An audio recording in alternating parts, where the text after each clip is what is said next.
बिस्मिल्लाहिर्रहमानिर्रहीम। अस्सलाम वालेकुम अज़ीज़ तलबा तालबात। अज़ीज़ तलबा तालबात, आज के इस मुख्तसर मगर जामिया सेशन में हम ग्रेजुएशन करने के बाद जो मुख्तलिफ ऑप्शंस हैं, स्पेशली इन पाकिस्तान, हम उन पे बात करेंगे। देखें, बहुत से ऑप्शंस हैं। आम तौर पे हमारे अज़ीज़ तलबा तालबात जो है वो सेकंड डिवीज़न के साथ या फर्स्ट डिवीज़न के साथ ग्रेजुएशन जब मुकम्मल कर लेते हैं तो उनको बहुत से मशवरे दिए जाते हैं या उनके जहन में ख़ुद बहुत से ऑप्शंस आते हैं। लेकिन डियर स्टूडेंट्स, वो जो अमूमी ऑप्शंस हैं जिनमें समटाइम्स जो है उन्हें मशवरा दिया जाता है कि एम ए उर्दू कर लिया जाए, या एम ए पॉलिटिकल साइंस कर लिया जाए, या एम ए इस्लामियत कर लिया जाए, या एम ए अरबिक कर लिया जाए, सो ऑन। लेकिन आप देखते हैं कि ऐसे स्टूडेंट्स जो इस तरह के एम ए करते हैं उनके they don't have the many chances of being adjusted somewhere. और इनमें जो बेहतरीन जो ऑप्शन है, अगर इस तमाम सूरत हाल को अगर हम देखते हैं तो इन माई व्यू जो मैं तजवीज़ करूँगा वो एम ए इंग्लिश ही है। तो डियर स्टूडेंट्स, वो हमारे तलबा तालबात जो अंग्रेज़ी पे किसी हद तक गिरफ्त रखते हैं और उनकी जो ग्रामर स्किल्स हैं, और वैसे भी ग्रेजुएशन तक आते आते स्टूडेंट इस लायक तो हो जाता है कि he has some ability, at least some ability to speak English, to understand English and to write English. So उसी बुनियाद पे ही वो अगर एम ए इंग्लिश की तरफ जाता है तो वो एक बहुत ज़्यादा एडवांटेजेस, एक यूज़फुल एक चीज़ साबित हो सकती है। और एम ए इंग्लिश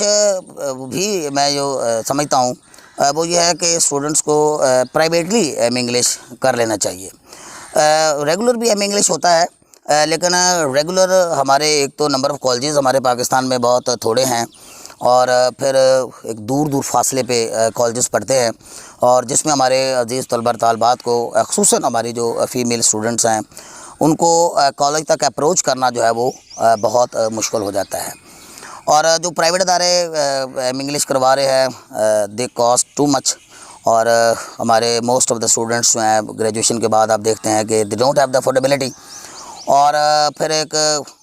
अच्छी खासी उम्र उन्होंने गुजार ली होती है तो वो थोड़ा सा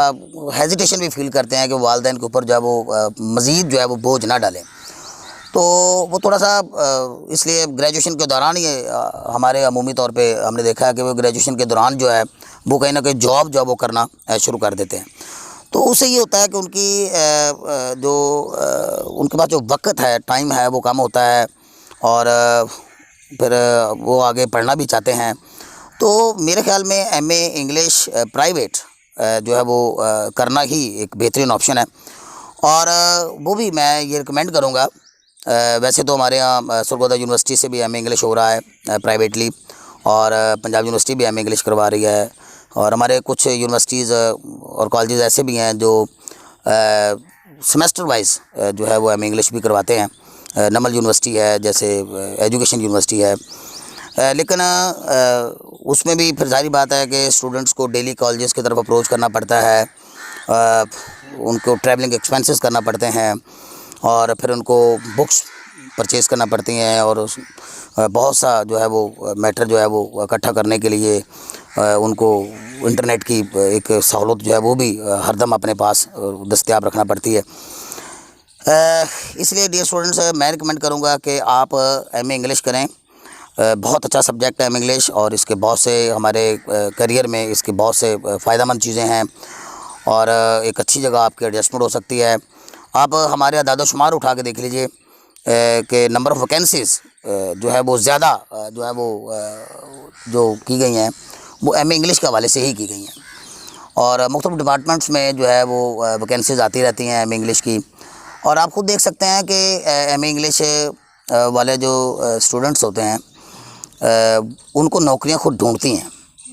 मैंने नहीं देखा हमारे इतना तवील करियर में कि एम ए इंग्लिश का जो किया हुआ जो शख्स है, और if he has the ability to teach, वो किसी न किसी अच्छे कॉलेज में एडजस्ट ना हुआ। हमारे देखते हैं कि नंबर ऑफ़ कॉलेजेस जो है हमारे पंजाब में तकरीबन हर कॉलेज में ही बहुत से, हर शहर में ही बहुत से कॉलेजेस जो हैं वो एग्जिस्ट करते हैं, और वहाँ पे इंटर से लेकर एम इंग्लिश तक की क्लासेस जो है वो होती हैं, और उसमें एक इंग्लिश जो है कि कंपलसरी सब्जेक्ट के तौर पे लिया जाता है। तो उसमें उनकी एडजस्टमेंट जो है वो बड़ी इजीली एक अच्छे सैलरी पैकेज पे हो जाती है।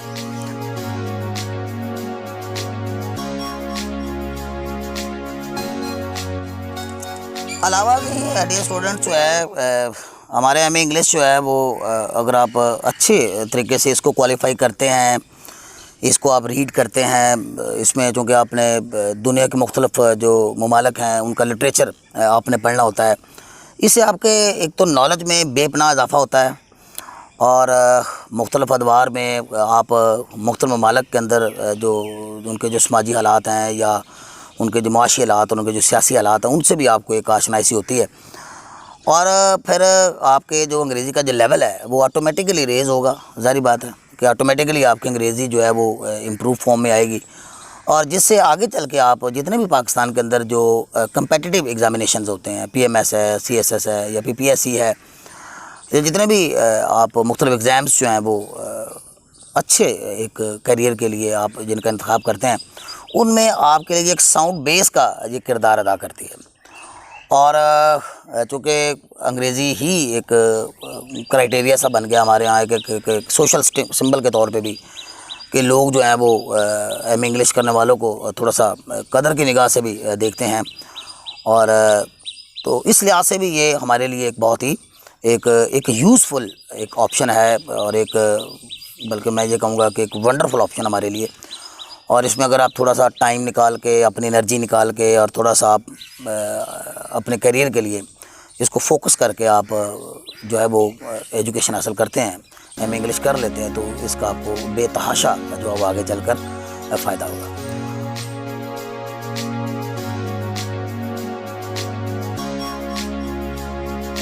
अब हम एम इंग्लिश पार्ट 1 और एम इंग्लिश पार्ट 2 के सिलेबस और पेपर पैटर्न की थोड़ी सी बात कर लेते हैं। एम इंग्लिश पार्ट 1 जो है उसके अंदर 5 पेपर्स शामिल हैं। उन पेपर्स के मैं नाम आपके लिए वजाहत कर देता हूँ। सबसे पहला जो पेपर है वो क्लासिकल पोइट्री का होता है। इसमें क्लासिकल दौर के यानी इब्तदाई दौर के और जो क्लासिकल एज के जो डिफरेंट पोइट्स हैं उनकी जो एक रिकमेंडेड बुक्स हैं वो शामिल की गई हैं, जिनका आपको रेफरेंस टू द कॉन्टेक्स्ट का क्वेश्चन जो है वो तैयार करना होता है। टेक्सचुअल स्टडी आपने उसकी करनी होती है और on the basis of your textual study और जो राइटर ने उसके अंदर थीम या आइडियाज़ जो अपने दिए हैं उनकी बेस पे आपसे फिर क्वेश्चन भी पुट किए जाते हैं।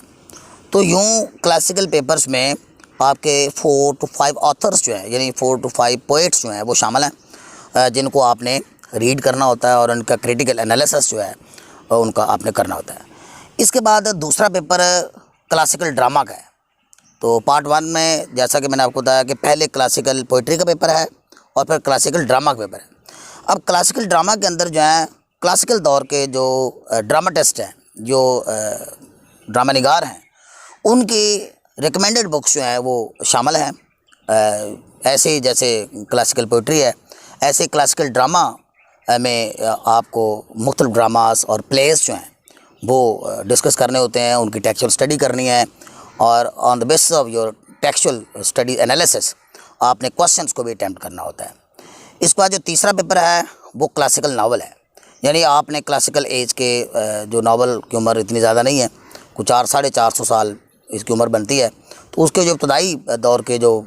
नावल्स हैं वो एम इंग्लिश पार्ट 1 में शामिल किए गए हैं। आपने उन नावल्स को गो थ्रू करके और उनके ऊपर जो क्वेश्चन जो हैं वो डिस्कस करने होते हैं। इसके बाद आपका पेपर नंबर 4 आता है, वो है प्रोज़ का, यानी नसर निगारी का पेपर है। उसमें आपके 4 to 5 ऑथर्स जो हैं वो शामिल हैं और आपने उनकी जो प्रोज़ है उनके ऊपर जो है वो एनालिसिस करना होता है। इसके बाद जो है आपका जो 5वां पेपर है वो अमेरिकन लिटरेचर का है और इस पेपर में अमेरिकन लिटरेचर में सिर्फ अमेरिकन्स यानी अमेरिकन पोइट्स, अमेरिकन ड्रामाटिस्ट और अमेरिकन नॉवलिस्ट जो हैं आपने उनको डिस्कस करना होता है। तो यूँ एम इंग्लिश पार्ट 1 जो है वो 5 पेपर्स पर मुश्तमिल है। मैं आपके लिए दोबारा रिपीट कर देता हूँ। Classical poetry, number 2 classical drama, number 3 classical novel, number 4 pros और नंबर 5 अमेरिकन लिटरेचर। तो इसमें हर पेपर जो है वो 100 मार्क्स का होता है और यूँ एम इंग्लिश पार्ट 1 जो है वो 500 मार्क्स पर मुश्तमिल होता है। इसी तरह फिर एम इंग्लिश पार्ट 2 है। एम इंग्लिश पार्ट 2 में बिल्कुल वही तरतीब जिस तरह के पार्ट 1 के पेपर्स की है। तो जो पहला पेपर है वो मॉडर्न और रोमांटिक पोइट्री का है, यानी एमए इंग्लिश पार्ट 2 में भी आपका पहला पेपर पोइट्री का ही है, लेकिन उसमें आपने रोमांटिक पोइट्स को और मॉडर्न पोइट्स को डिस्कस करना है। इसके बाद आपका जो दूसरा पेपर है एम इंग्लिश पार्ट 2 का, वो क्लासिकल ड्रामा है, यानी पार्ट 1 में भी दूसरा पेपर ड्रामा होता है, लेकिन वो क्लासिकल ड्रामा है, लेकिन पार्ट 2 में आपका मॉडर्न ड्रामा शामिल है, यानी आपको मॉडर्न ड्रामा जो है उसको डिस्कस करना है। इसके बाद आपका जो एम इंग्लिश पार्ट 2 का जो तीसरा पेपर है वो मॉडर्न नावल है, यानी इसमें आपने मॉडर्न नॉवलिस्ट को डिस्कस करना होता है। 4 से 5 नॉवेल्स आपके सिलेबस में शामिल हैं और आपने उन ऑथर्स को और उनके जो वर्क हमारे सिलेबस में शामिल किया गया है उनको हमने डिस्कस करना है। इसके बाद हमारा जो चौथा पेपर है वो क्रिटिसिज्म का है, यानी जिसको हम तनकीद कहते हैं। तो इस पेपर में जो दुनिया के जो मशहूर क्रिटिक्स हैं उनका जो वर्क है और उनकी जो एक 2 बुक्स जो हैं वो रिकमेंड की गई हैं और उनके क्रिटिसिज्म के काम को हमने देखना होता है और उसको डिस्कस करना होता है और उसी से रिलेटेड आपके क्वेश्चन जो हैं वो इम्तिहान में पुट किए जाते हैं। इसके बाद पांचवा पेपर जो है वो आपका ऑप्शनल पेपर है, जिसको हम इलेक्टिव भी कह सकते हैं, ऑप्शनल पेपर कह लें। उसमें आपके पास चॉइस है कि आपने एक पेपर जो पीयू की तरफ से ऑफर्स की गई जो सब्जेक्ट्स हैं उनमें से आपको एक पेपर जो है वो इलेक्टिव के तौर पे लेना होता है या ऑप्शनल के तौर पे लेना होता है। वो 3 हैं, एक तो लिंग्विस्टिक्स है और आप चाहे लिंग्विस्टिक्स को ऑप्ट कर लें, और दूसरा जो है वो शॉर्ट स्टोरी का पेपर है, और जो तीसरा पेपर है वो लिटरेरी एसेस का है। तो ये जो 3 आपके पास ऑप्शंस हैं, आप इन 3 ऑप्शन में से कोई एक पेपर जो है अपने ज़ौक़ के मुताबिक और अपने दिलचस्पी के मुताबिक, अपने इंटरेस्ट के मुताबिक जो है आप इसमें एक को चॉइस कर सकते हैं। अब ये स्टूडेंट्स एम इंग्लिश पार्ट 1 और एम इंग्लिश पार्ट 2 के सिलेबस को और पेपर पैटर्न को डिस्कस करने के बाद मैं आपको बताता चलूँ कि हमारा ये जो चैनल है एजुकेशन फॉर ऑल, इस चैनल के तवस्सुत से हमने वीडियोस जो हैं वो आगे अपलोड करनी है आपके लिए, और उसमें पेपर वाइज यानी एम इंग्लिश पार्ट 1 का जो पहला पेपर है क्लासिकल पोइट्री का, और इसी तरह एम इंग्लिश पार्ट 2 का जो रोमांटिक और मॉडर्न पोइट्री का पेपर है हम वहाँ से स्टार्ट लेंगे। उसकी वीडियोज़ जो हैं हमने तैयार कर ली हैं और वो वीडियोज़ जो हैं वो आपके साथ हम शेयर करते रहेंगे, और ताकि आप घर बैठ के भी मुनासिब तरीके से जो है वो तैयारी कर सकें, क्योंकि वीडियो के शुरुआती हिस्से में मैंने आपको उन मसाइल का जिक्र किया था कि जिनकी वजह से स्टूडेंट्स के लिए एम इंग्लिश जो है वो करना मुश्किल हो रहा है, लेकिन चूँकि ये एक बेहतरीन ऑप्शन है तो इसलिए हम इस सिलसिले में जो मुख्तलिफ वीडियोस जो हैं जो ऑडियो की शक्ल में, वीडियो की शक्ल में, क्लासरूम सेशन की शक्ल में, और वो सारे के सारे जो है वो आपके साथ इंशाल्लाह शेयर किए जाएंगे, और होपफुली कि we shall have a very good time. और इसमें जो नोट्स हैं जो कि प्रिंटेड फॉर्म में हमारे पास दस्तयाब हैं वो भी आपको मुहैया किए जा सकते हैं ऑन योर रिक्वेस्ट, और बहुत से स्टूडेंट्स जो हैं मेरे तैयार करता जो नोट्स हैं उससे इस्तेफ़ादा कर भी रहे हैं, अल्लाह का शुक्र है, और आप उससे मज़ीद इस्तेफ़ादा जो है वो कर सकते हैं, बहुत ही नहायत ही आसान ज़ुबान में और इजी वर्डिंग में और बड़े ही शॉर्ट सेंटेंसेस की शक्ल में, और लेकिन जामिया यानी कॉम्प्रिहेंसिवली और बिल्कुल लॉजिक और मंतक के मुताबिक और रेलिवेंट मटेरियल जो है वो डिज़ाइन किया गया है आपके लिए। तो वो आपको वीडियोस के दौरान भी आपको उनसे रोशनास कराया जाएगा, और अगर आप प्रिंटेड फॉर्म में लेना चाहते हैं तो वो भी आपको इंशाल्लाह जो है वो फराहम कर दिए जाएंगे। तो okay dear students, we shall have a very nice time इंशाल्लाह। टिल देन खुदा हाफिज़।